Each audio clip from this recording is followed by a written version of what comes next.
హరే కృష్ణ. ఈరోజు మనము శ్రీమద్ భగవద్గీతలో 8వ అధ్యాయమైనటువంటి భగవత్ ప్రాప్తి గురించి తెలుసుకుంటున్నాము. దీనినే అక్షర బ్రహ్మయోగము అని కూడా అంటారు. హరే కృష్ణ. ముందుగా ప్రార్థన చేసుకుందాం. ఓం నమో భగవతే వాసుదేవాయ.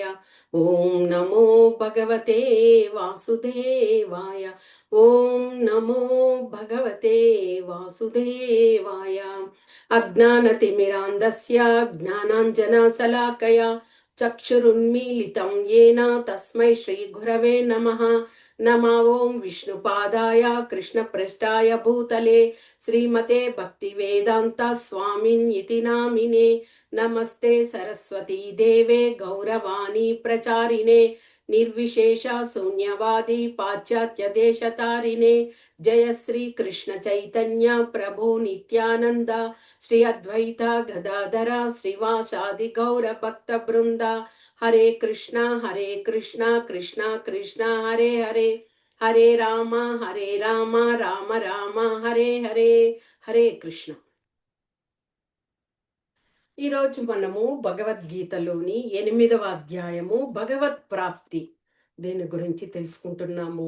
మన కృష్ణ భగవానుడు అర్జునునికి 7వ అధ్యాయంలో భగవద్ విజ్ఞానం గురించి తెలియచేస్తూ జ్ఞానము విజ్ఞానము అన్నిటి వివరాలను తెలియచేస్తూ భగవంతుడు భక్తియుత సేవ చేసేవారు నా నా ధామానికి చేరుకుంటారు. ఎలాగా అంటే ఎప్పుడు కూడా ఆ యొక్క శ్రవణము కీర్తనము స్మరణం చేస్తూ ఆ యొక్క భగవంతుణ్ణి ధ్యానిస్తూ ఉండడం వలన వారు మంచి కార్యాలను చేసిన వాళ్ళకి ఎప్పుడు కూడా మరణ సమయంలో కూడా వాళ్ళు ఆ భగవంతుని తలుచుకునేటువంటి ఆ భాగ్యాన్ని పొందుతారు. ఇక ఎన్ని రకాలుగా భగవంతుడు అర్జునునికి తెలియచేశారు.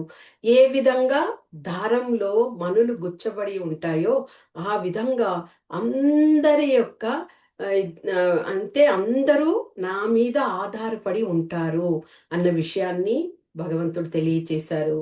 తర్వాత అష్టద అంటే 8 రకాలైనటువంటి ఈ యొక్క ప్రకృతి ఇవన్నీ కూడా భూమి ఆకాశము నీరు తర్వాత అగ్ని వాయువు ఇవి స్థూలాలు.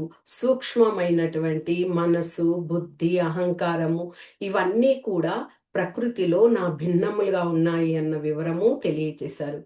తర్వాత ఎన్నో జన్మల తర్వాత కానీ అంటే పలు జన్మలు ఎత్తి భగవంతుణ్ణి అవగతం చేసుకొని శరణాగతి పొందిన వాళ్ళు మహాత్ములు. అలాంటి వాళ్ళు చాలా అరుదుగా ఉంటారు అని ఆ విషయాన్ని భగవంతుడు తెలియచేయడం జరిగింది. మరి ఇక 8వ అధ్యాయమైనటువంటి భగవత్ ప్రాప్తిలో భగవంతుడు అర్జునునికి ఏ విధమైన వివరణ ఇస్తున్నారనేది తెలుసుకుందాం. ఈ 8వ అధ్యాయంలో మొదటి శ్లోకాలోనే అర్జునుడు భగవంతుణ్ణి కొన్ని ప్రశ్నలు అడుగుతున్నారనమాట. ఆ యొక్క సంశయాలను తెలుసుకోవడానికి. అర్జున ఉవాచ కిం తద్బ్రహ్మ కిమధ్యాత్మం కిం కర్మ పురుషోత్తమ అధిభూతం చ కిం ప్రోక్తం అధిదైవం కిముచ్యతే. అర్జునుడు ప్రశ్నిస్తున్నారు ఏమంటే, ఓ ప్రభు, ఓ పురుషోత్తమ, బ్రహ్మం అంటే ఏమిటి? కామ్యకర్మలు అంటే ఏమిటి? దేవతలు అంటే ఎవరు? ఈ భౌతిక ప్రకృతి అంటే ఏమిటి? ఆత్మ అంటే ఏమిటి? ఇంకా ఈ యొక్క యజ్ఞాలకి భోక్తగా చెప్పబడతావు కదా, ఆ యజ్ఞకు భోక్త అంటే ఎవరు? తర్వాత భగవంతుడు అందరి హృదయాలలో పరమాత్మగా ఉన్నారు కదా, ఆ విధంగా పరమాత్మ ఆ దేహం యొక్క ఆత్మలో ఏ విధంగా నివసిస్తున్నారు? ఇంతకన్నా ముఖ్యమైన ప్రశ్న ఏమిటి అంటే, ఆ యొక్క చివరి కాలంలో అంటే మరణ సమయంలో అందరూ కూడా భగవంతుణ్ణి ఏ విధంగా గుర్తించుకోగలుగుతారు అంటూ భగవంతుణ్ణి అర్జునుడు ఇన్ని ప్రశ్నలు. ఎప్పుడు కానీ ప్రశ్నలు వేసినప్పుడే ఆ సమాధానం దొరికినప్పుడే మనము పరిపూర్ణులవుతాం, అర్థమవుతుంది. కాబట్టే ఇక్కడ అర్జునుడు భగవంతుని దగ్గర ఇన్ని ప్రశ్నలను అడగడం జరిగింది. ఇక చివరి ప్రశ్న ఉన్నది కదా! ఆ చివరి కాలంలో భగవంతుణ్ణి ఎలాగా గుర్తు తెచ్చుకోవడము? అది నిజమే. భగవంతుని అలాగా గుర్తు తెచ్చుకోవాలి అంటే ఎంతో భక్తియుత సేవ చేసి ఉండాలి. అంతకన్నా ఎక్కువగా మనము ఆ యొక్క సాధన క్రియలో ఉండి బాగా అభ్యాసం చేసి ఉండాలి. నిత్యము భగవంతుని స్మరిస్తూ ఉన్నప్పుడు మాత్రమే ఆ సమయానికి మనకి భగవంతుని యొక్క స్మరణ అనేది గుర్తుకొస్తది. కానీ మరణ సమయంలో ఏమవుతుంది?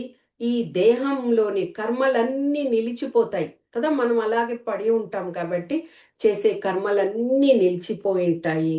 తర్వాత ఆ కర్మలంతా కూడా అలాగే పూర్తిగా కలత చెంది ఉంటాయి. హ్మ్. మనస్సు చంచలత్వంతో ఉంటది. అంటే మనం మరణ సమయంలో ఉన్నాము. ఏం జరుగుతుందో? ఏమవుతుందో? అని అంతా కూడా చంచలంగా ఉంటది. మరి అలాంటి సమయంలో మనకి భగవంతుడు గుర్తుకు రావడము అంటే ఎంత కష్టమైన పని కదా!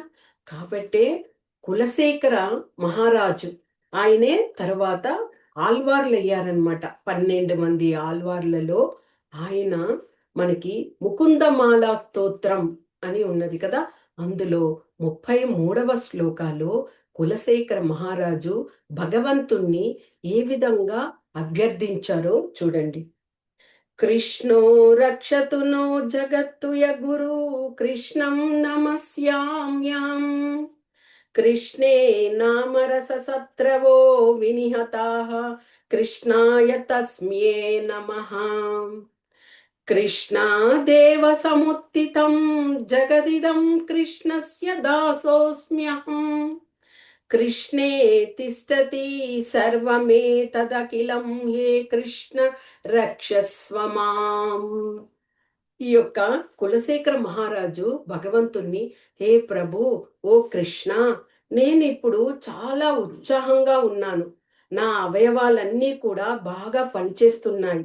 ఇక ఈ యొక్క హృదయం ఉందే, ఆ హృదయము ఎలాగా అంటే రాజహంస లాంటి నా మనస్సు హ్మ్, చక్కగా నీ పాద పద్మాలను అల్లుకొని ఉన్నది. అంటే నా మనసు శుద్ధాత్మగా ఉండి నీ యొక్క పాదాలను అల్లుకొని ఉన్నది. ఇలాంటి సమయంలోనే నాకు దయచేసి మరణం సంభవిస్తే నేను ఉత్తముడిని అంటూ కులశేఖర మహారాజు భగవంతుని అభ్యర్థిస్తున్నారు. అంటే ఇక్కడ రాజహంస లాంటి మనసు అని ఎందుకు చెప్పారు అంటే, రాజహంస అంటే హంసలు శ్వేతవర్ణంలో ఉంటాయి. అప్పుడే మనకు అర్థమవుతుంది స్వచ్ఛత.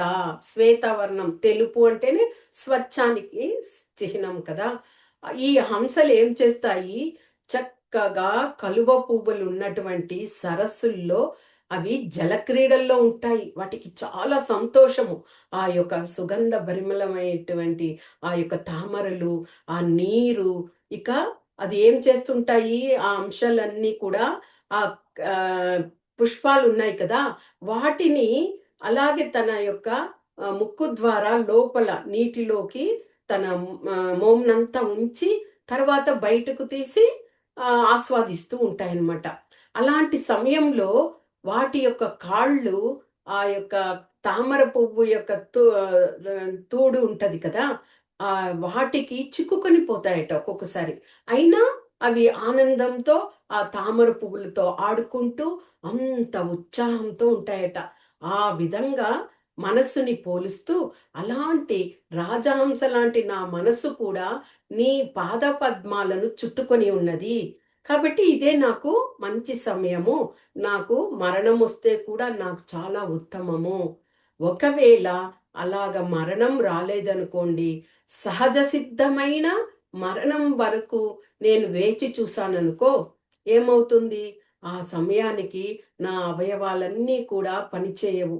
అంతేకాకుండా వాత, కఫ, పిత్తం అలాంటి వాటితో నా శరీరం అంతా కూడా దానికి లోనై ఉండడం వల్ల ఆ సమయంలో నా గొంతు బొంగురుపోయి నేను మాట్లాడలేని స్థితిలో ఉండి, అలాంటి సమయం నిన్ను నేను ఎలాగ గుర్తు తెచ్చుకోగలుగుతాను కృష్ణ అంటూ కులశేఖర మహారాజు ఆ యొక్క ముకుందమాల స్తోత్రంలో వివరించారు. కరెక్టే కదా! మన అవయవాలన్నీ బాగా ఉండేటప్పుడే మనము ఆ భగవంతుణ్ణి కీర్తిస్తూ, స్మరిస్తూ, శ్రవణం చేస్తూ, ఆ నవవిధ భక్తుల్లో ఏదో ఒక దానిని మనం పొంది చక్కగా చేసినప్పుడు, కనీసం మనం చివరి దశలో ఆ యొక్క స్మృతిని భగవంతుడైనా మనకు గుర్తుకు తీసుకొస్తారు. కాబట్టి ఈ విషయాన్ని చెప్పడం ఇక్కడ జరిగింది. ఇక కామ్య కర్మలు అంటే ఏమి? కోరికలను పొందడం కోసం ఆ యొక్క యజ్ఞాలను చేస్తారు కొంతమంది. కొన్ని కార్యాలు ఫలితాన్ని ఆశించి చేస్తారు. అలాంటివే కామ్య కర్మలు. ఇక ఆత్మ గురించి అంటే ఆత్మ అనేది మన దేహంలో చైతన్యం, ప్రాణం అది ఆత్మ. ఇక ఇంకొక విషయం ఏమడిగారు అర్జునుడు? బ్రహ్మం గురించి. బ్రహ్మం అంటే ఏమిటి? నాశరహితము, హ్మ్. తర్వాత గుణాతీతమైనటువంటి జీవుడే బ్రహ్మము. బ్రహ్మము అంటే ఏమిటి? జీవ ఆత్మనే. మనం తెలుసుకున్నాము. అది దానికి నాశనం లేదు. శాశ్వతమైనది కదా! నిత్య నూతనంగా ఇదిగా ఉంటుంది. అందుకే ఈ బ్రహ్మము అనేది నాశరహితమైన విషయంగా మనకి భగవంతుడు అర్జునునికి తెలియచేస్తున్నారనమాట. ఇక జీవుడు అన్నప్పుడు మనకేమి హ్మ్, మనము జీవుణ్ణి జీవాత్మగానో లేకపోతే బ్రహ్మంగానో అలాగా తెలియపరుస్తాం. కానీ ఎప్పుడు జీవుణ్ణి పరమాత్మ అని మనం ఎవ్వరు కూడా చెప్పరు. ఆ పరమాత్మ అంటే అది భగవంతునికి మాత్రమే చెందుతది. మనమంతా పరమాత్మ కాదు. మనం జీవాత్మలము కదా! కానీ ఈ జీవాత్మ అయినా, పరమాత్మ అయినా గుణరీత్యా సమానంగా ఉన్నాము. పరిమాణంలో, శక్తిలో మనము భిన్నంగా ఉన్నాము కదా! వేరుగా ఉన్నాము. కాబట్టి ఈ విషయాలనంతా కూడా భగవంతుడు అక్కడ వివరించి చెప్పడము జరిగింది. ఇక మనకి ఆ పరమాత్మ ఏ విధంగా మన హృదయంలో ఉన్నాడు అంటే, ఆ యొక్క ఆ జీవాత్మకు ఆయన ఒక సాక్షిగా ఉన్నాడు. ప్రతి మనం చేసేటువంటి కార్యాలకు ఆయన సాక్షిగా ఉంటూ, చూస్తూ, ఆ తప్పొప్పులనంతా కూడా గుర్తిస్తూ భగవంతుడు ఉన్నాడు. ఆ విధంగా వివరణలన్నీ ఇక్కడ భగవంతుడు తెలియచేయడము జరిగిందనమాట. ఇక ఆ జీవుడు గురించి చెప్తూ, తర్వాత ఆ జీవాత్మ, పరమాత్మ గురించి చెబుతూ, కర్మలను గురించి తెలియజేస్తూ, ఈ కర్మలు వారు చేసుకున్నటువంటి ఆ కర్మ ఫలితాలను బట్టే మనం తదుపరి జన్మ తీసుకుంటాము అని కూడా తెలుసుకున్నాం. కొంతమంది పుణ్యం చేస్తారు. పుణ్యం చేసిన వాళ్ళు పుణ్యలోకాలకు వెళ్తారు. తిరిగి వచ్చేస్తారు. కొంతమంది చెడు కర్మలు అలాంటివి చేస్తారు. లేదా ఆ యోగంలో ఉండి కూడా భ్రష్టులవుతారు. హ్మ్. అలా కాకుండా ఇంకా పాపరహితమైనటువంటి ఎన్నో కార్యాలు చేస్తూ అలాగా ఉంటారు. హ్మ్. అలాగా అంటే ఎక్కువ చెడు కర్మలు, పాపాలు చేసేవాళ్ళు మనిషి జన్మలో ఉంటే కూడా వాళ్ళు తిరిగి జంతువుల్లాగా, కీటకాల్లాగా పుట్టడం గూడా జరుగుతది. ఇదంతా కూడా వారి యొక్క చేతి వారు చేసుకున్నటువంటి కర్మల వలన కలిగే జీవితం. ఇప్పుడు మనము దేవతలుగా వెళ్తారు. స్వర్గలోకాల్లో కొందరు ఉండి పుణ్యమయ్యాక తిరిగి వస్తారు కదా! అలాగా తిరిగి వచ్చిన వాళ్ళు కొంతమంది ఏం చేస్తారు, యజ్ఞాచరణ అంటే కోరికలతో ఏదో ఒక కోరిక నెరవేరాలి అని యజ్ఞాన్ని చేస్తారు. అలా యజ్ఞము చేసినప్పుడు ఏమవుతది, ఆ యజ్ఞ ఫల కర్మ వలన వాళ్ళు పుణ్యం కదా! యజ్ఞం చేయడం అనేది పుణ్యం. ఆ పుణ్యం వలన వాళ్ళు ఆ విధంగా పుణ్యలోకాలకు, దేవతా లోకాలకు చేరుకుంటారు.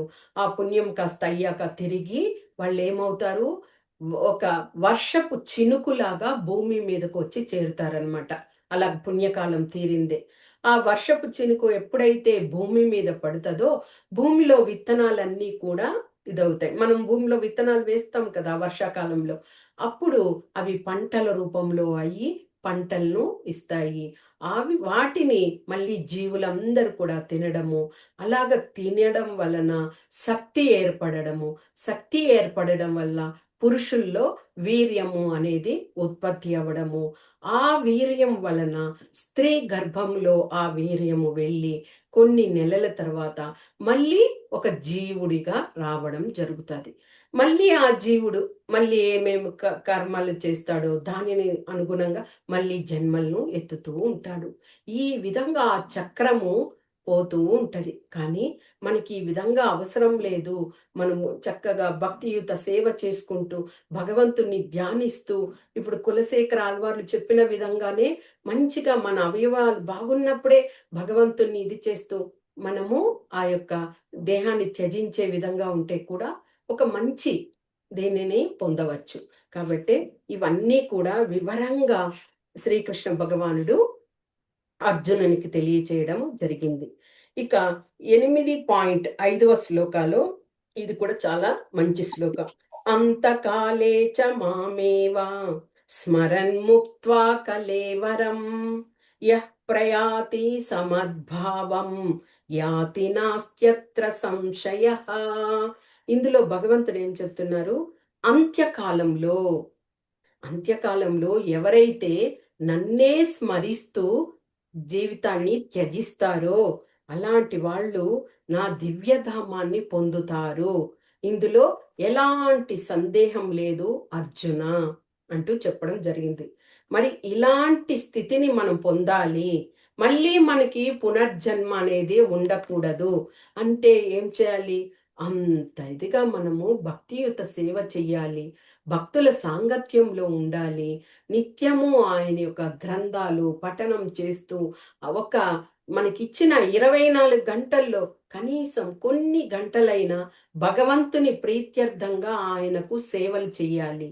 హరినామాన్ని హరే కృష్ణ కృష్ణ కృష్ణ హరే హరే హరే రామ రామ రామ హరే హరే అంటూ ఆ నామాన్ని నిత్యము మనకి ఎంత సమయము వృధా అనేదే కాకుండా ఆ సమయంలో ఆ భగవంతుణ్ణి స్మరిస్తూ అలాగ సాధన చేసినప్పుడే ఇలాంటి స్థితిలో మనము భగవంతుణ్ణి చేరుకోగలుగుతాం. అంటే ఏమి? ఆ మరణ సమయంలో మనకి ఆ భగవంతుని జ్ఞాపకము రావాలి. అలాగ వచ్చినప్పుడు ఎలాంటి సందేహం లేకుండా నన్ను చేరుకుంటారు అంటూ భగవంతుడు ఆ యొక్క దీంట్లో చెప్పడము జరిగింది. ఇంకొక విషయాన్ని భగవంతుడు 6వ శ్లోకాలో చెప్తున్నారు. యం యం వాపి స్మరన్ భావం త్యజత్యంతే కలేవరం తం తమేవైతి కౌంతేయ సదా తద్భావ భావిత. ఇక్కడ ఏం చెప్తున్నారు? ఓ కౌంతేయ, దేహాన్ని త్యజించినప్పుడు మానవుడు ఏ భావంతో అయితే ఆ దేహాన్ని త్యజిస్తాడో అదే భావనలో తదుపరి జన్మను పొందుతాడు. ఇక్కడ చూడండి, ఫస్ట్ మనకేం చెప్పారు? నన్ను తలుస్తూ నువ్వు మరణిస్తే నా దగ్గరికి వచ్చేస్తావు. ఇంకొక చాయిస్ కూడా మనకి, ఆ యొక్క సమయంలో మనము ఏ భావంతో ఉండి మనం మరణిస్తామో ఆ జన్మనే మనం పొందుతాము తదుపరి జన్మగా అని భగవంతుడు ఇక్కడ చెప్తున్నారు. అంటే ఇందులో కూడా మనము ఆ యొక్క ఆ భావము అనేది ఆ చివరి సమయంలో ఎలాగా ఉండాలి? కనీసము మనము ఆ భక్తియుత సేవలో ఉంటూ భగవంతుణ్ణి స్మరిస్తూ ఉండడం వలన కొద్దో గొప్పో అయినటువంటి ఆ భావన మనకి వేరే భావన రాకుండా భగవంతుణ్ణి తలుచుకునే విధంగా రావడం అనేది ఆ సమయానికి వారి వారి అదృష్టం అనే చెప్పాలి. మనకి భరత మహారాజు గురించి తెలుసు. భరత మహారాజు ఎవరు? ఆయన ఆహ్, వృషభ మహారాజు ఉన్నారు కదా! వృషభ మహారాజు యొక్క పెద్ద కుమారుడు. వృషభ మహారాజుకి 100 మంది పుత్రులనమాట. వాళ్ళల్లో పెద్ద కుమారుడే భరత మహారాజు. మరి ఈ భరత మహారాజు ఎంతో గొప్ప ఆహ్, భక్తిమంతుడిగా ఉన్నాడు. రాజ్యాన్ని పరిపాలించాడు. అంతా అయ్యాక వానప్రస్థ సమయము పిల్లలకి కూడా రాజ్యాన్ని అప్పగించి ఆయన చక్కగా అడవులకు వెళ్ళాడు. అడవులకు వెళ్ళి అక్కడ కుటీరాన్ని ఏర్పరచుకొని వానప్రస్థాశ్రమంగా ఉండి చక్కగా పూజలు చేసుకుంటూ అలాగా భగవంతుణ్ణి ధ్యానిస్తూ ఉన్నాడు. కానీ ఒకానొక సమయం ఏమైంది? ఆయన అలాగ ఉన్నప్పుడు అక్కడికి ఒక జింక, గర్భంతో ఉన్న జింక అక్కడికి రావడం జరిగింది. ఆ జింక ఏం చేసింది? ఆహ్, ఐ ఒక్కసారిగా దానికి ఒక పులి యొక్క గర్జన వినేసరికి అది అక్కడ నీటిని దాటుతూ ఆ యొక్క బిడ్డను ప్రసవించి అది గట్టు ఆవల వైపున వెళ్ళిపోయి మరణించింది. ఎప్పుడైతే నీటిలో దాని యొక్క జింక పిల్ల పడిందో, ఆ సమయానికి భరత మహారాజు చూస్తూ ఉన్నాడు. వెంటనే వెళ్ళి ఆ జింకను తెచ్చుకొని ప్రేమగా పెంచుకుంటూ ఉన్నాడు. ఇక ఏమైంది ఆ ప్రేమ, ఆ కనెక్షను ఆ యొక్క జింక పిల్లతోనే జీవితం అయిపోయింది భరత మహారాజుకి. ఇక ఆ భక్తి యోగం అనే దాంట్లో కొద్ది కొద్దిగా డిఫరెన్స్ రావడము మొదలయింది. దానికన్నా ముఖ్యంగా దీనిని పెంచడము, దానికి సమయానికి అన్నీ ఇవ్వడము, దాన్ని చూస్తూ ఆనందం పొందడం, ఆ విధంగా భౌతిక పరమైనటువంటి అటాచ్‌మెంట్‌కి భరత మహారాజు ఇదవ్వారు. తర్వాత ఏమైంది? దాన్నే తలుస్తూ ఎక్కడికి వెళ్ళినా అది ఇంటికి సమయానికి వచ్చేంత వరకు ఎదురు చూస్తూ అలాగే గడుపుతూ ఉన్నప్పుడు ఒకానొక సమయం ఆ జింక పిల్ల బయటకు వెళ్ళి రాలేకపోయిందనమాట. ఇక ఆ సమయానికి ఏమైంది? భరత మహారాజు అన్నీ వదిలిపెట్టి, త్యజించేసి, జింకనే తలుస్తూ దాన్ని మళ్ళీ తన దగ్గరకు తెచ్చుకోవాలని ఎంతో ప్రయత్నం చేసి, విఫలమయ్యి, దాన్నే తలుస్తూ, తలుస్తూ మరణ సమయంలో కూడా జింకనే తలుస్తూ మరణించడం జరిగింది. తదుపరి జన్మ ఏమైంది? అంత గొప్ప మహారాజు, అంత గొప్ప భక్తుడు అయితే కూడా మళ్ళీ జింక పిల్లగా పుట్టడం జరిగింది. అయినా కానీ గత స్మృతులు అంటే ఎంతో హ్మ్. దీర్ఘకాలమైన భక్తియుత సేవ చేసున్నారు కదా! భరత మహారాజు. కాబట్టి ఆ స్మృతులు ఉండడం బట్టి మళ్ళీ అదే ప్రదేశానికి వచ్చినప్పుడు అక్కడ మునులు, యోగులు వాళ్ళందరూ యజ్ఞాలు చేస్తున్నారు. దాని దగ్గర ఉండి, ఉండి తర్వాత అది మరణించడం జరిగింది. తరువాత అది ఒక భరత మహారాజే జింకగా పుట్టి, జింక తర్వాత జడభరతునిగా ఒక ఒక వ్యక్తిగా పుట్టడం జరిగిందనమాట. అంటే ఇక్కడ మనము ఆ మరణ సమయంలో ఏదైతే ఫీల్ అవుతూ మరణిస్తామో, అనుభూతిని చెందుతూ అదే విధంగా ఈ జరుగుతది. అంటే మన భౌతిక ఈ ప్రపంచంలో మనం బద్ధజీవులం కాబట్టి ఎక్కువగా అటాచ్‌మెంట్ ఎలా ఉంటది? సంపద, భోగైశ్వర్యాలు, లేకపోతే కుటుంబము, నా వాళ్ళు, నా పిల్లలు, మనవళ్ళు అని ఆ అటాచ్‌మెంట్‌తో ఉండడం వల్ల అలాంటి సమయంలో ఆ భావనలోకి కూడా తోసివేయబడతాం మనం. అందుకే అలాంటి భావన లేకుండా ఉండడం కోసమే మనము ఈ యొక్క భక్తియుత సేవ అనే సాధన, అభ్యాసం, వైరాగ్యంతో చేసినప్పుడు మనము భగవంతుడు 8.5 శ్లోకాలు చెప్పిన విధంగా భగవంతుని ధామం చేరుకోవడానికి మనకి ఇదవుతది. కాబట్టి ఓ అర్జున అంటూ 7th శ్లోకాలు తస్మాత్ సర్వేషు కాలేషు మామనశ్మర యుధ్య చ మయ్యర్పితా మనో బుద్ధి మామే వైశ్యస్య సంశయః. ఇక్కడ అర్జున్‌తో ఆయన చెప్తున్నారు. ఓ అర్జున! ఇన్ని విషయాలు విన్నావు కదా! అందుకే నువ్వు నన్నే స్మరిస్తూ యుద్ధాన్ని చెయ్యి. అది నీ యొక్క విద్యుక్త ధర్మం అర్జున. యుద్ధాన్ని చెయ్యి. నీ కర్మలనంతా కూడా నాకు అర్పించి, నీ మనోబుద్ధులనంతా కూడా స్థిరంగా ఉంచి, నిస్సందేహంగా నువ్వు ఏది మనసులో ఇదనుకోకుండా యుద్ధాన్ని చెయ్యి అర్జున అంటూ ఇక్కడ భగవంతుడు ఉత్సాహాన్ని ఇవ్వడము జరిగింది. ఇంకా భగవంతుడు చెప్తున్నారు, నన్ను స్మరించారనుకో, నేను సులభంగా వాళ్ళకి దొరికిపోతాను, లభ్యమవుతాను అని ఇక్కడ చెప్తున్నారు. ఓ పార్థ, అనన్య చిత్తముతో ఎవరైతే నన్ను తలుస్తారో, వాళ్ళకి నేను సులభంగా వాళ్ళ దగ్గరికి చేరుతాను అంటున్నారు. మనకి ఈ యొక్క బృందావనంలోని గోస్వాములు వాళ్ళందరూ చూడండి. వాళ్ళు అన్నింటినీ పరిత్యజించేసి భగవంతుడే గతి అంటూ భగవంతుని కోసమే వాళ్ళు జీవితాన్ని ఆహ్, గడిపేవారు. కాబట్టే భగవంతుడు వారితోటి ఒక స్నేహితుడిలాగా వాళ్ళతో ఆడుకుంటూ, పాడుకుంటూ కూడా ఉండేవాడు భగవంతుడు. మనకి షడ్గోస్వాములలో సనాతన గోస్వామి తెలుసు. సనాతన గోస్వామి అయితే భగవంతుణ్ణి ఒక బిడ్డలాగా చూసుకునేవారు. అలాంటప్పుడు భగవంతుడు కూడా ఆయనకు కట్టుబడి ఉండేవాడు. వీళ్ళు గోస్వాములు అంటేనే ఏమి? వాళ్ళు బయట వెళ్ళినప్పుడు ఆ యొక్క ఎవరైతే వారికి వస్తువుల్ని ఇస్తారో వాటిని తీసుకొచ్చి ఆహార పదార్థాలుగా చేసుకొని తింటారనమాట. ఆ! మధుకరి అని కూడా అంటారు. ఎవరైనా ఇస్తే దాన్ని తీసుకోవడం. అలాగా చేస్తున్నప్పుడు గోస్వాములు కదా! వాళ్ళు అలాగా చేసినప్పుడు వాటిని తెచ్చి, తయారు చేసి, మళ్ళీ భగవంతునికి భోగా అర్పించి, తరువాత తినేవాళ్ళు. అలాగ తినేటప్పుడు ఒకసారి కృష్ణ భగవానునికి ఆ యొక్క పదార్థంలో ఉప్పు వేయకుండానే చపాతీలు, రోటీలను చేసి భగవంతుడికి భోగా అర్పించారట సనాతన గోస్వామి. కృష్ణ భగవానునికి అది తినడానికి ఆయనకు సహించడం లేదు. హ్మ్. "ఓ సనాతన, ఎందుకు నీవు ఈ విధంగా ఉప్పు కూడా లేకుండా నాకిలాగ ఆహార పదార్థాన్ని భోగాగా అర్పించావు" అంటే సనాతన గోస్వామి చెప్పారు, "నేను గోస్వామిని. నాకు ఏది అందితే నేను దానితోనే చేసి నేను తింటాను.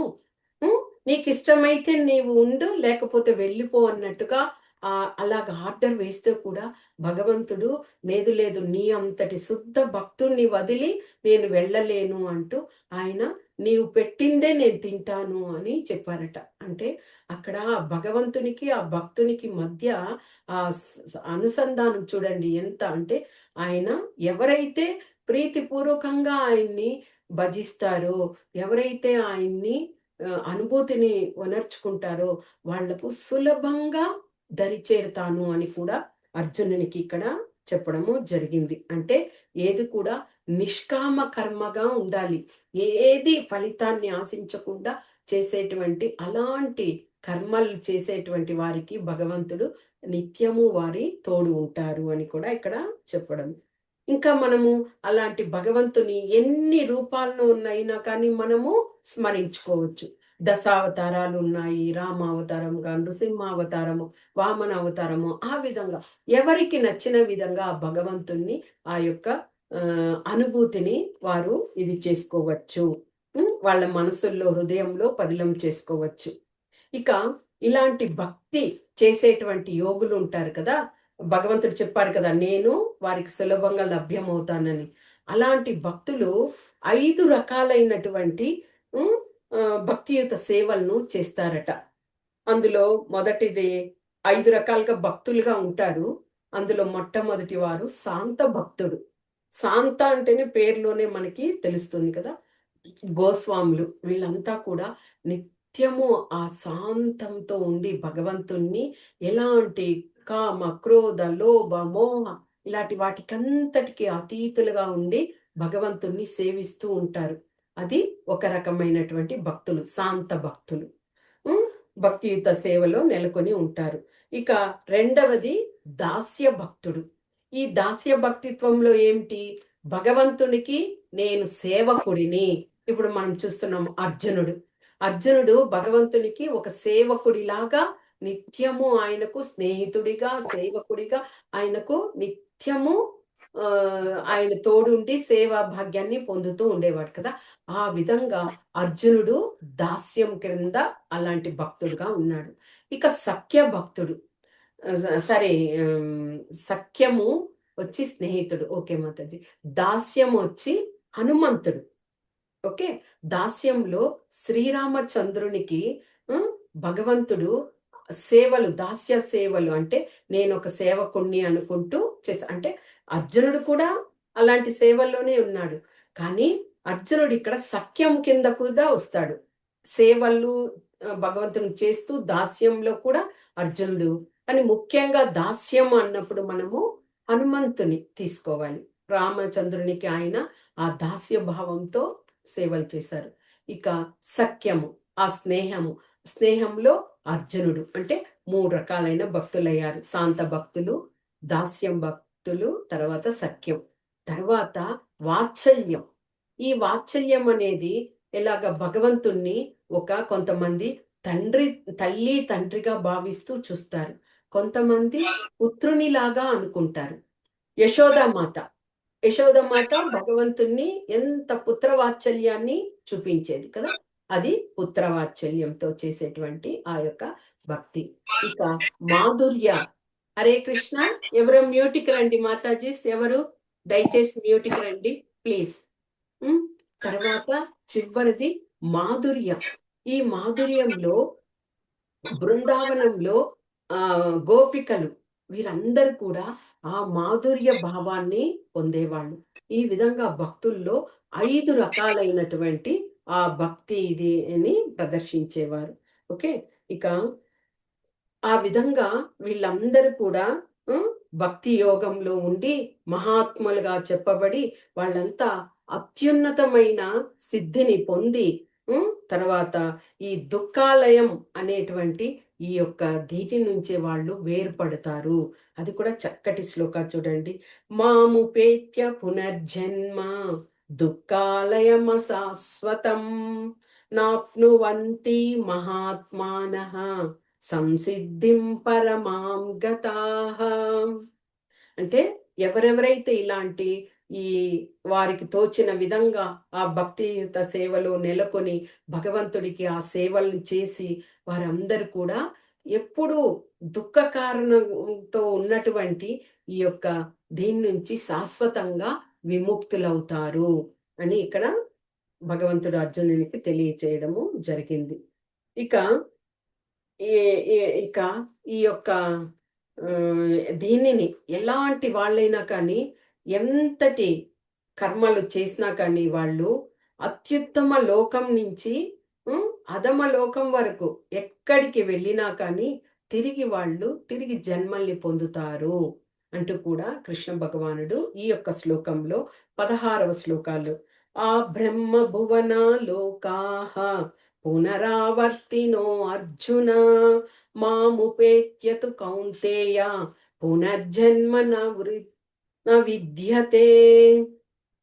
ఇక్కడ అర్జున్తో, ఓ అర్జున, ఈ భౌతిక జగత్తులో నుండి తర్వాత ఎంతటి అత్యుత్తమమైనటువంటి లోకానికి వెళ్ళినా లేకపోతే అలాంటి మొదలుకొని తర్వాత అత్యుత్తమమైనటువంటి లోకం నుంచి అధమ లోకం వరకు అంటే హై లోకం వరకు వెళ్ళి తర్వాత తక్కువ లోకాలు కూడా వెళ్తారు కదా, నరక లోకం ఉంది, మళ్ళీ వేరే అలాంటి లోకాలకు వెళ్ళినా కానీ అలాంటి అన్నీ కూడా ఇలాంటి జన్మ మృత్యువులు కాబడేటువంటి లోకాలే అని ఇక్కడ చెప్పడం. అందుకే బ్రహ్మలోకానికి వెళ్తే కూడా తిరిగి మనము జన్మను పొందుతాము.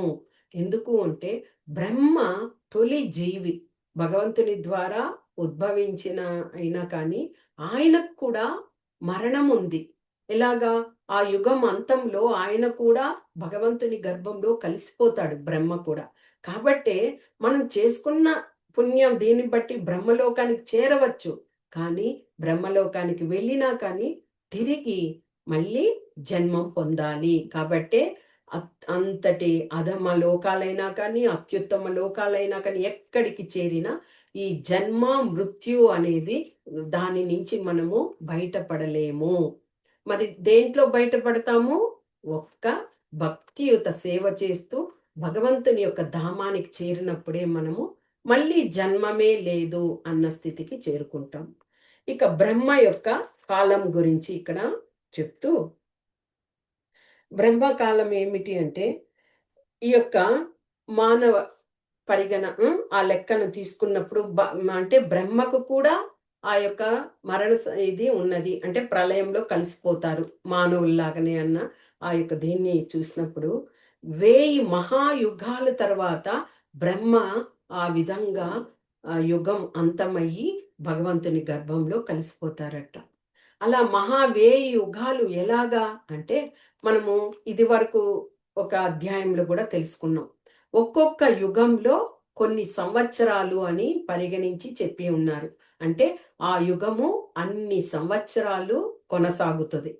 ఆ విధంగా మనం చూసినప్పుడు కలియుగము 4,32,000, తర్వాత ద్వాపర యుగం తీసుకుంటే 8,64,000, త్రేతాయుగము 12,96,000, సత్యయుగము 17,00,000 28,000 సంవత్సరాలు. ఈ విధంగా 4 యుగాలకి ఇన్ని వేల సంవత్సరాలనేవి ఉంటాయి. ఈ 4 యుగాల సంవత్సరాలను 1000తో గుణిస్తే ఎన్ని లక్షలొస్తాయో, ఆ యొక్క ఆహ్, ఆ యొక్క సంవత్సరాలనేవి బ్రహ్మకు ఒక పగటి కాలం. ఓకేనా? అంటే బ్రహ్మ ఉన్నారు అంటే ఈ 4 యుగాలు జరగాలి.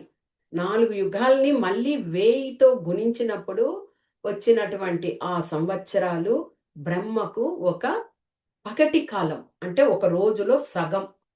అదే విధంగా ఈ 4 యుగాల్ని 1000తో గుణించగా వచ్చిన ఆ సంవత్సరం మళ్ళీ ఒక రాత్రి సమయం. అంటే ఈ ఈ విధంగా హ్మ్. యుగాలన్నీ కూడా ఇదయ్యి తర్వాత వచ్చే ఆ విధానమే బ్రహ్మకు ఒక రోజు కాలం. దానినే మహాయుగం అంటారు. ఎప్పుడైతే అలాగా ఒక రోజు గడుస్తదో బ్రహ్మకు వెంటనే ప్రళయం వచ్చేస్తది. ప్రళయం వచ్చిన వెంటనే అందరూ కూడా భగవంతుని యొక్క గర్భోదక సాయి విష్ణువు ఉన్నారు కదా! ఆ గర్భంలోకి చేరిపోతారు. తరువాత ఆయన కళ్ళు ఇలాగ మూసి ఇలాగ తెరిచినప్పుడే మళ్ళీ యుగము ఇది స్టార్ట్ అయిపోతది. తర్వాత ఆయన గర్భంలో ఉన్న ఆ యొక్క జీవులందరూ కూడా వారు చేసుకున్నటువంటి ఆ కర్మ ఫలితాల ప్రకారము అందరూ కూడా మళ్ళీ సృష్టించబడతారనమాట. కానీ ఒక్కొక్కసారి ఈ బ్రహ్మతో పాటు ఉండే ఆ యొక్క జీవులు వాళ్ళందరూ కూడా ఒకవేళ బ్రహ్మలోకంలో ఉంటారు కదా కొన్ని రోజులు. అలాంటి సమయంలో వాళ్ళు అక్కడ కూడా భగవంతుని యొక్క సేవలో ఉన్నారనుకోండి. భగవంతుడిని తలుస్తూ, నామజపం చేస్తూ, నిత్యము భగవంతుని ఆరాధిస్తూ అలాగా ఉన్న వాళ్ళకి ఒక్కొక్కసారి ఆధ్యాత్మిక లోకమైన ధామంకి చేరుకునే ఆ అవకాశం కూడా ఉన్నది. అంటే మనం ఇప్పుడు పుణ్యలోకాలకెళ్ళిపోయామనుకోండి. ఆ లోకంలో మనం పుణ్యం చేసుకున్నాము. చక్కగా ఇక్కడ ఆనందాన్ని అనుభవిస్తాము. దేవతలతో అందరితో ఆనందంగా, సంతోషంగా ఉందాము అని ఉండిపోయామనుకోండి. ఆ పుణ్యకాలం తీరంగానే మళ్ళీ భూమి మీద పడతాము. మళ్ళీ ఏ యొక్క యోని, జంతు యోని, మనిషో అలాగా ఆ యోనిలో భగవంతుడు చూపించిన విధంగా మళ్ళీ జన్మను తీసుకుంటాం. కానీ అక్కడికి వెళ్ళి కూడా మనము భగవంతుని స్మరణ అనేది మనకి స్మృతి ఉన్నదనుకోండి. అప్పుడు మనకి తప్పకుండా ఇంకొద్దిగా హై పొజిషన్‌గా మనకి ఆధ్యాత్మిక లోకాలకు వెళ్ళడానికి మనకి ఆస్కారం ఉంది. ఈ విషయాన్ని కూడా భగవంతుడు అర్జునునికి తెలియచేయడము జరిగింది.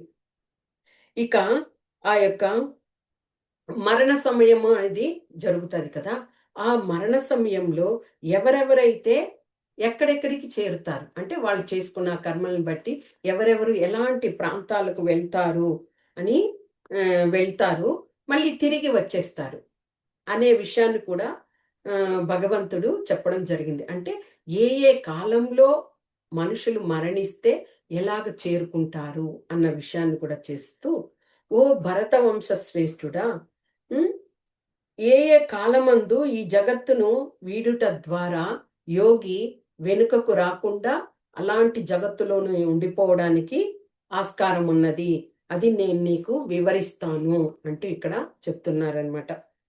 ఏ ఏ వాళ్ళు తిరిగి రారు, పరబ్రహ్మంలోకి చేరిపోతారు అంటే, ఎవరైతే చక్కగా వాళ్ళు బతికున్న సమయంలోనే భగవంతుని యొక్క పరతత్వ జ్ఞానాన్ని అంత చక్కగా వివరంగా తెలుసుకొని ఉంటారు చూడండి. అలాంటి వారు మరణిస్తే తిరిగి రారనమాట. తర్వాత అగ్నిదేవుని యొక్క ప్రభావం వలన ఉన్నటువంటి వారు, తర్వాత పగటి కాలంలో హ్మ్. ఏదేని శుభ గడియల్లో అంటే ఒక రోజు అని తీసుకున్నప్పుడు ఇది మంచి గడియ. ఇది అదే ముహూర్తం చెప్తారు కదా! మంచి కాలం, దుర్ముహూర్తం అని. అలాగా పగటి కాలంలో మంచి గడియల్లో మరణిస్తారు కదా! అలాంటి వాళ్ళు కూడా ఆ యొక్క పరబ్రహ్మాన్ని పొందుతారు. తర్వాత శుక్లపక్షం. శుక్లపక్షము అంటే ఎదుగుదల రోజు. ఇప్పుడు మనకి ఆహ్, చంద్రుని తెలుసు కదా! 15 రోజులు ఎదుగుదల ఉంటది. 15 రోజులు తరుగుదల ఉంటది కదా! ఆ విధంగా శుక్లపక్షం అన్నప్పుడు వెలుగు అనమాట. ఎదుగుదల ఉండేటువంటి అలాంటి రోజుల్లో హ్మ్. తర్వాత సూర్యుడు ఉత్తరాయణంలో ఉన్నప్పుడు అలాంటి ప్రవేశించాడు అని చెప్తారు కదా! అలాంటి కాలంలో హ్మ్. తరువాత ఈ ఇలా అలాంటి సమయాల్లో అయితే ఎవరైతే ప్రాణాల్ని విడుస్తారో అలాంటి వాళ్ళంతా నేరుగా పరబ్రహ్మాన్ని చేరుకుంటారు. మరి ఎలాంటి వాళ్ళు తిరిగి రావాల్సొస్తుంది? ఇక్కడ 2 రకాలైన ఇది చెప్తున్నారు. హ్మ్. ఎలాంటి వాళ్ళు తిరిగి జన్మను మళ్ళీ పొందుతారు? అంటే ఎలాంటి గడియల్లో వాళ్ళు మరణిస్తే అనే దాన్ని చెప్పినప్పుడు, రాత్రి సమయాల్లో కొంతమంది మరణిస్తారు కదా! అలాంటి వాళ్ళు తప్పకుండా తిరిగి జన్మను పొందుతారు. ఇంకా కృష్ణపక్షము అంటేనే చీకటి. అంటే చీకటి సమయంలో అదే రాత్రి, చీకటి అలాగా సాయం సమయం అలా అంటాం కదా! ఆ విధంగా. అంటే వెలుతురుండాలి. సూర్యోదయం సమయము వెలుతురున్న సమయంలో పరబ్రహ్మాన్ని చేరుకుంటారు. చీకటి సమయం దానికే సు కృష్ణ పక్షము అంటారు. ఆ కృష్ణ గతి అని కూడా అంటారు. అలాంటి సమయంలో హ్మ్, సూర్యుడు దక్షిణ ప్రదిక్షణంలో ఉన్నప్పుడు అలాంటి సమయంలో మరణించే యోగులంతా కూడా ఒక ఉన్నతమైన లోకాలకి చేరుతారు. కానీ తిరిగి వాళ్ళు మళ్ళా వెనుకకొస్తారు. ఒకవేళ చంద్రగ్రహణానికి చంద్రుని దగ్గరికి చేరే విధంగా ఉండవచ్చు. కానీ ఇలాంటి వాళ్ళంతా కూడా తిరిగి మళ్ళీ వస్తారు అని భగవంతుడు అర్జునునికి వివరించడం జరిగింది. ముఖ్యంగా ఈ యొక్క శుక్లపక్షము, కృష్ణపక్షము. శుక్లపక్షంలో మరణించిన వాళ్ళు మంచి గతిని పొందుతారు. ఈ కృష్ణ గతి అంటే చీకటి. ఆ యొక్క సమయంలో ఇదైతే మరణించి వాళ్ళు తిరిగి వస్తారు. హ్మ్. శుక్లగతిని మరణించేవాడు తిరిగి రాకుండును. కృష్ణగతి మరణించేవాడు తిరిగి వచ్చు. అదే కృష్ణగతి అంటేనే చీకటి అని అర్థము. అదే శుక్ల అంటే వెలుగు అని అర్థం. కాబట్టి అలాంటి సమయాల్లో అంటే పగలు, రాత్రి అనే ఆ సమయాలను బట్టి వాళ్ళు మరణిస్తే అక్కడే ఉండడము, లేకపోతే తిరిగి రావడము అని జరుగుతుంది అని కూడా వివరము ఇవ్వడం జరిగింది. ఇంకా భగవంతుడు చెప్తూ, ఈ 2 మార్గాల్లో మరణిస్తే కూడా ఎప్పుడు కూడా కలత చెందకూడదు. అది ముఖ్యమైన విషయం. ఎందుకు అంటే, భక్తుడైన వాడికి ఇలాంటి తారతమ్యమే ఉండకూడదు. మనం పగలు మరణిస్తామా? అయ్యో! మళ్ళీ తిరిగి వస్తామేమో, అదే అక్కడికే ఉంటాము. లేకపోతే రాత్రి సమయంలో అట్లాగా ఏది ఉండకూడదు. ఎందుకు? ప్యూరిటీ. ఆ యొక్క ప్యూర్‌గా ఉన్నటువంటి ఆ భక్తుడు హ్మ్. ఎంతటి శుద్ధాత్మతో ఉంటాడో అన్నింటిని సమతుల్యంలో తీసుకుంటాడు. కదా! ఎలాంటి ఆహ్, అసలు మరణానికే సిద్ధంగా ఉంటాడు. ఏది వచ్చినా కానీ నాకు ముఖ్యమైన విషయమే అని ఆ విధంగా ఉంటాడు. కాబట్టి ఆ యొక్క దీనికి ఇదవ్వడు. ఎందుకు ఇంకా ముఖ్యమైన విషయమేమి? నిత్యము భగవంతుని సేవలోనే ఉంటారు కదా! అలాంటి వారు సేవలో ఉండడం వలన వాళ్ళకి ఇలాంటి మోక్షము, ముక్తి ఇలాంటివన్నీ కూడా కోరుకోరు. ఇప్పుడు శుద్ధ భక్తుడు ఎందుకు ఇలాంటి 5 రకాలైనటువంటి సాలోక్య, సారూప్య, సామీప్య, సాయుజ్య, శాస్త. సాలోక్య అంటే భగవంతుని లోకంలోనే ఉండడం. సారూప్య అంటే భగవంతుని రూపాన్ని చతుర్భుజుల్లాగా ఉండి వైకుంఠంలో ఇవన్నీ ముక్తుల్ని పొందిన వాళ్ళు భక్తులంతా దీనిని అనుభూతిని పొందుతూ ఉంటారనమాట. భగవంతుని దగ్గర ఉంటారు. భగవంతుని లాగానే చతుర్భుజాలతో తిరుగుతూ ఉంటారు. సాయుజ్య ఆయన యొక్క ఒక అంశమైనటువంటి జ్యోతిలో కలుస్తారు. హ్మ్. సామీప్య ఆయనకు దగ్గరగా ఉంటారు.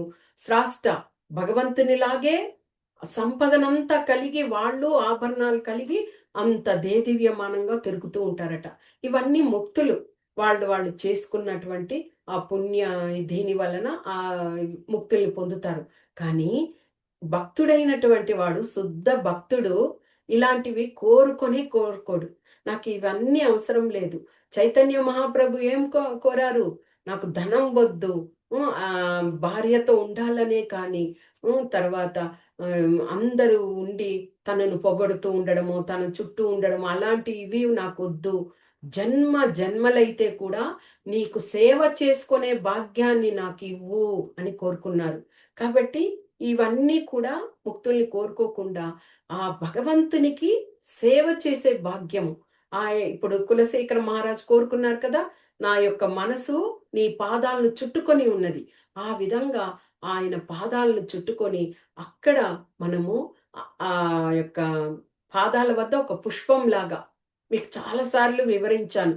మన హృదయంలో ఒక బీజం వేసినప్పుడు అదేమవుతుంది? హరినామం.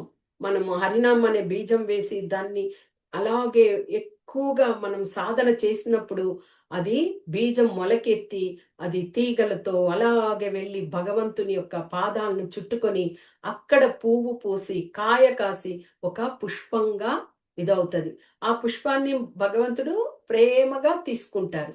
అంటే అంతటి భక్తి ఇదిగా మనము ఇది చెయ్యాలి. అలాగా చెప్తున్నారు. ఇక ఇక్కడ మనకి 28వ శ్లోకాలు ఏ విధంగా మనము శాశ్వతమైన ఆ దివ్యధామాన్ని చేరుకోగలుగుతాము అనే విషయంలో 28వ శ్లోకం. వేదేషు యజ్ఞేషు తపస్సు చైవ దానేషు యత్పుణ్యఫలం ప్రదిష్టం అత్యేతి తత్సర్వమిదం విదిత్వా యోగి పరం స్థానముపైతి చాధ్యం. ఇక్కడ ఎలాగా మనం భగవంతుని ఆ దివ్యధామం చేరుకోగలుగుతాము అంటే ఒకే ఒక మాట భక్తియుత సేవే.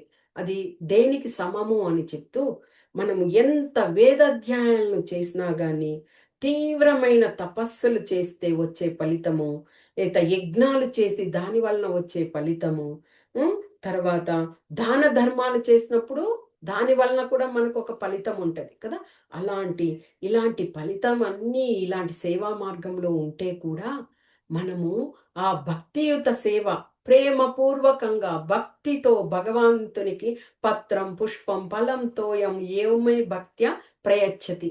ఆ విధంగా మనకి ప్రీతికరంగా భగవంతునికి అర్పిస్తూ మనం ఆ భక్తియుత సేవలో ఉంటాం చూడండి. ఇన్ని చేసినంత ఫలితమే. ఇవన్నీ చేయక్కర్లేదు. దాన ధర్మాలు చేస్తేనే ఫలితము, యజ్ఞాలు చేస్తేనే మనకి ఆ యొక్క సంకల్పంతో ఆ ఇది వస్తది. వేద అధ్యయనాలు చదివితేనే మనం గొప్ప మేధావులము అని అలాగ ఏమి అవసరం లేదు. ఒక్క సింపుల్‌గా భగవంతుణ్ణి తలుచుకుంటూ నిత్యము భగవంతుని సేవలో నామస్మరణ చేస్తూ ఉంటేనే దీ వీటన్నిటితో సమము. అలాంటి హ్మ్. ఆచరించడం వల్ల భగవంతుణ్ణి హ్మ్. అంత్యమున శాశ్వతమైనటువంటి ఆ యొక్క దివ్యమైన ధామాన్ని చేరుకుంటారు. ఎంత మనకి భగవంతుడు ఎంత ఆప్షన్స్ చక్కగా, వివరంగా, సింపుల్‌గా అంటే సరళంగా మనము అర్థం చేసుకొని పిల్లలు కూడా చేసేస్తారు ఈ విషయం.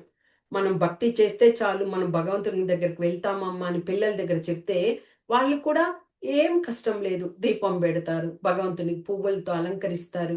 వాళ్ళకి తోచిన అరటిపండు తెచ్చి భగవంతుడి పూజా మందిరంలో పెడతారు. హారతిస్తారు. అయింది భక్తి. అంతే కదా! ఆ విధంగా ఇంక దీనికోసమని ఆ కామ్య కర్మల్ని కోరికలు కోరుకొని యజ్ఞాలు చేయడము, ఖర్చులు పెట్టడము, లేకపోతే గొప్పగా మేమే అన్నీ మా దగ్గర ఉన్నాయి. మేం ధనవంతులము అని ఒక పేరు, కీర్తి, ప్రతిష్టల కోసం దాన ధర్మాలు చేసేయడము. ఆ దాన ధర్మాలు మంచికి చేరుతున్నాయా? చెడు కర్మలు ఫలితాలిస్తాయని గూడా తెలియకుండా కానీ పేరు ప్రతిష్టలు వచ్చేస్తాయి. అంతే. అవి ఎందుకు? ఆ పేరు, ప్రతిష్టలంతా కూడా మనం మరణించాక మనతో పాటు రావు కదా! అన్నీ కూడా సకలము అన్నీ భౌతిక దేహంతోనే సమాప్తి అయిపోతాయి కదా!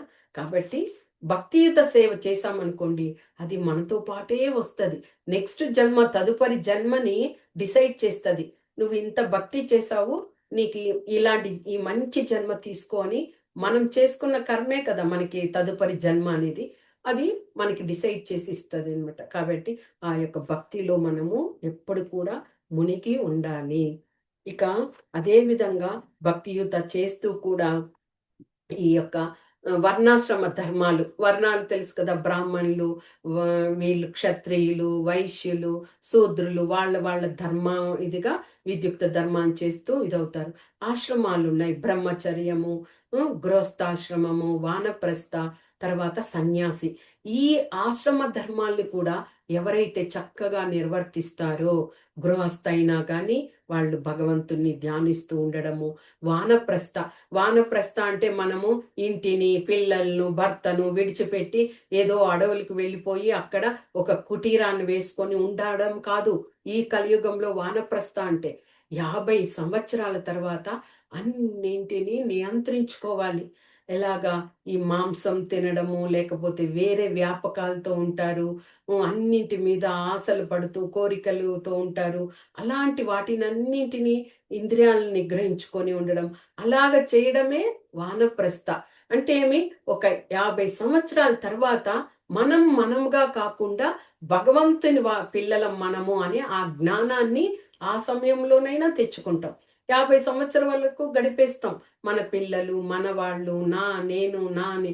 కానీ ఆ 50 సంవత్సరాల తర్వాత మన జీవితం అంతా కూడా భగవంతుని కోసం వెచ్చించాలి. అదే వానప్రస్థ. ఇప్పటికి మనం అనుకునే వానప్రస్థ. ఆ కాలంలో అయితే రాజులు అంత పిల్లలకి అప్పగించేసి అడవుల పాలు వెళ్ళి అక్కడ జపం చేసుకుంటూ ముక్తిని పొందేవారు. అలాంటి వానప్రస్థ కానీ, కొంతమంది సన్యాసత్వం తీసుకుంటారు. అలా ఇవన్నీ కూడా ఆ యొక్క దృఢ నిశ్చయం అనేది ఎలాగా అవుతది? ఆ భగవంతుని యొక్క భక్తియుత సేవను పొందుతారు. అలాంటి భక్తులు దృఢ నిశ్చయంతో ఉంటారు. తర్వాత ఎలాంటి వాటికి వాళ్ళు ఇదవ్వరు. అన్నిటిని సమతుల్యములుగా ఉంటారు.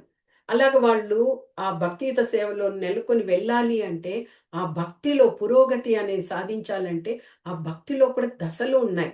ఏమిటి? శ్రద్ధ, సాధుసంగ, భజన క్రియ, హ్మ్.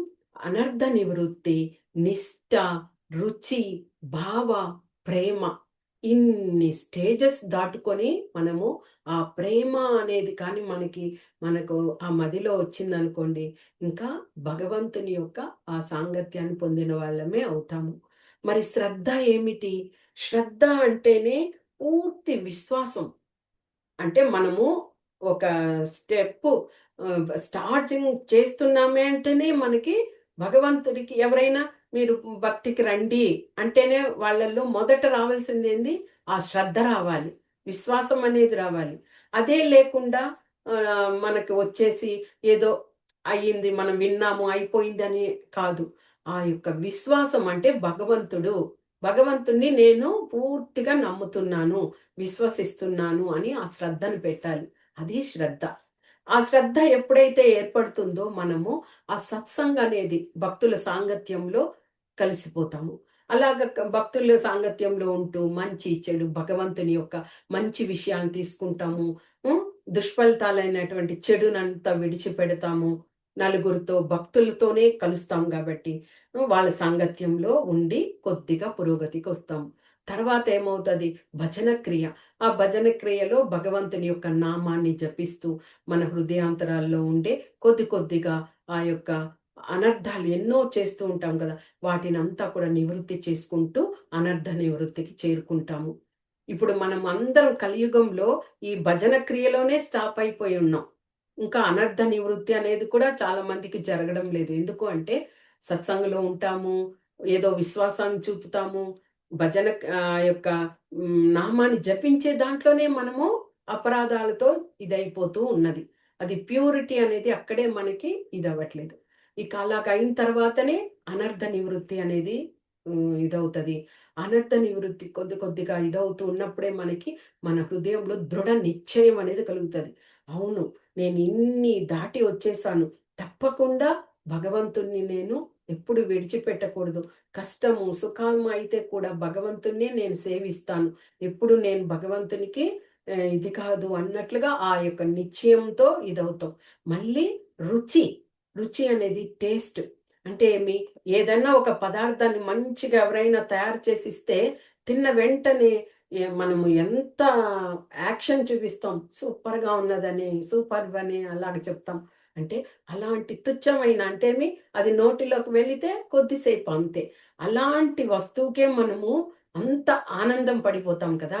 మరి ఆ భగవంతుణ్ణి స్మరిస్తూ, సేవిస్తూ, నామం చేస్తున్నప్పుడు ఆ యొక్క అనుభూతి, ఆ టేస్ట్ అనేది మనలో ఈ యొక్క ప్రాసెస్ తర్వాత అది ఏర్పడుతది. అలాగా రుచి అయిన తర్వాత భావం. ఆ భావము అనేది మనము చెప్పుకోవడానికి కూడా, ఆ భావం అనే ఆ వార్త చెప్పుకోవడానికి కూడా మనం అర్హులం కాదు.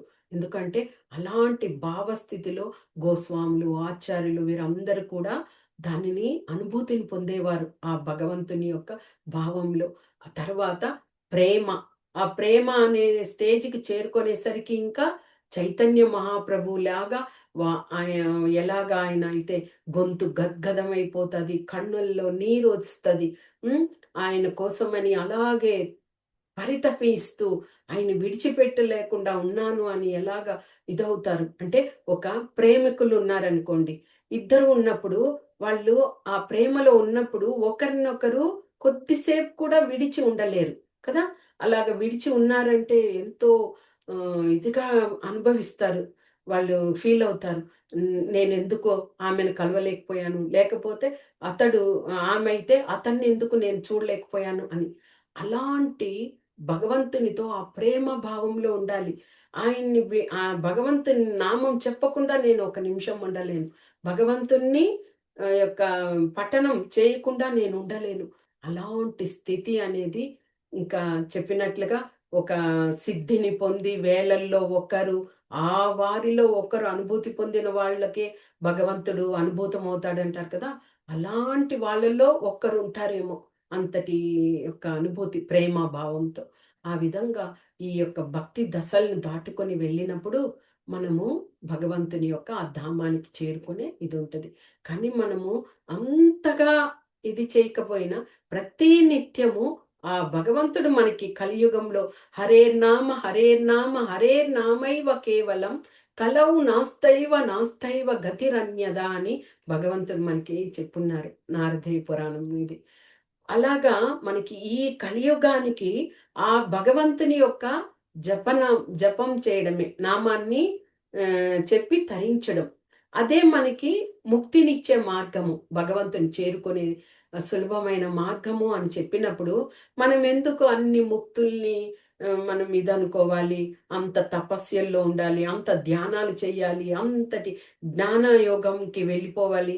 అవన్నీ ఈక్వల్ టు మనకి ఈ భగవంతుని యొక్క నామము. అదే చెప్పడం వల్లనే మనం తరిస్తాము. భగవంతుని నామానికి కానీ, భగవంతునికి కానీ ఎలాంటి వ్యత్యాసమే లేదు అంటూ భగవంతుని యొక్క చెప్పిన విషయం కదా!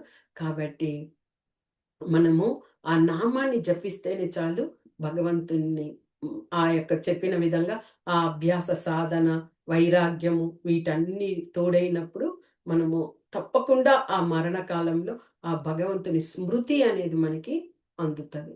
ఆ విధంగా అందకపోయినా మనం అన్ని రోజులు భగవంతుని కోసమే చేస్తున్నాం కాబట్టి భగవంతుడైనా మనకి ఆ జ్ఞానాన్ని ఆ సమయానికి ఇచ్చి మనల్ని చేయి పట్టి ఆయన వద్దకు తీసుకువెళ్ళడానికి చేస్తారు. అదే మనం అంటే ఇవంతా కూడా మనము శ్రద్ధ, విశ్వాసం ఉంచాలి. ఏది కాకుండా మనం చేసేయగలుగుతామో, లేకపోతే జరగదు అని అనుకోవడం అనేది మన యొక్క వైఫల్యమే. అది. ఓకే. హరే కృష్ణ. వాంఛా కల్పతరుభ్యశ్చ కృపా సింధుభ్య ఏవ చ పతితానాం పావనేభ్యో వైష్ణవేభ్యో నమో నమః. హరే కృష్ణ.